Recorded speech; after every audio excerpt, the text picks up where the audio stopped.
大家好，我是 Olive Branch Allen. So in my past videos, I've been mentioning a lot about the health benefits of getting more sunlight. But Alan, you might ask, what about all the damaging effects of the sun's radiation on premature skin aging? Premature skin aging and skin cancer are both causes for concern, as both are really increasing dramatically in China year after year. So in this video, we'll analyze the pros and cons of whether it still makes sense to get more sun exposure. Okay, so there are three main ways that your skin can be damaged by the sun. The first one is DNA damage, and that's when the radiation from the sun's rays actually alter the DNA in your skin cells, and then it can cause reproduction error when they're replicating. Number two is oxidative stress, and we've talked about oxidative stress in many of my previous videos on how what you eat and what you do can actually either increase oxidative stress or actually help reduce it. And number three is inflammation. And this is basically some kind of stimulation within your body that causes it to have an intervention. And that usually means your immune system has now been triggered. And that actually can cause a vicious cycle where your immune system can cause further inflammation that can happen in that targeted site. So the sun does actually produce vitamin D in your skin. It contains ultraviolet light, which is UVA, UVB, and UVC. Now UVC actually gets filtered out by the Earth's atmosphere, so it can essentially ignore UVC.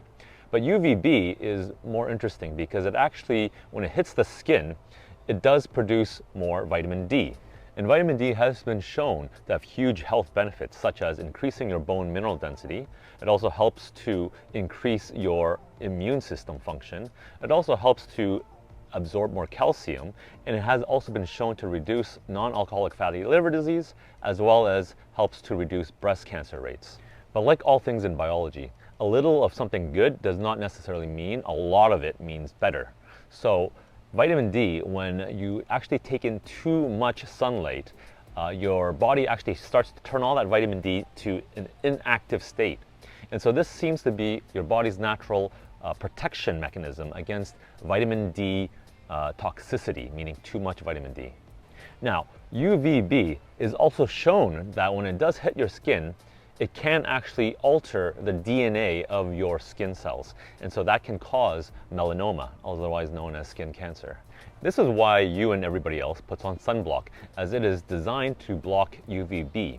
And it's been shown to be so effective that those who do put on sunblock, they have shown that the vitamin D levels actually do drop in those people. But surprisingly now, they've shown that people who do put on sunblock, they still produce enough vitamin D. And so the question is, how can that be? So it turns out that sunblock actually does do a very good job at blocking out UVB, but it's not 100%. And it doesn't require that much UVB for your skin to start producing enough vitamin D that you need. Furthermore, experts who think that those who are applying on the sunblock, they may not be applying it on properly, or they might not be using the right SPF number, they might not be applying enough, or their frequency is not enough. And so they leave all these holes and pockets that allow the UVB sunlight to actually enter in and to produce vitamin D. Another point to consider is your natural skin tone, because the darker your skin tone is, the more natural light you'll need in order to produce the same amount of vitamin D due to your natural defensive mechanism in the skin. The Fitzpatrick skin type is a model that can help you understand what your skin tone is, and thereby understanding how much sunlight you actually need. So based on the Fitzpatrick skin type, the experts recommend that if you have this type of skin type, okay, then you probably need this amount of unprotected sunlight 3 times per week, and based on a UV index of 3.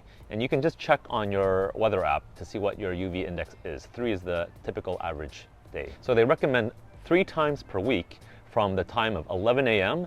to 3 p.m. on your face, your hands, or your arms. And if you're a type 1 or type 2 skin type, then no more than 10 minutes a day. If you're type 3 and 4, then no more than 15 minutes a day. And if you're type 5 and 6, then no more than 30 minutes a day. So that's it. Now you know how much sunlight you should be getting each day to maximize your health and yet not get any damage from the sun's radiation. And if you have any questions or comments, please leave them down below, and I'll see you next time.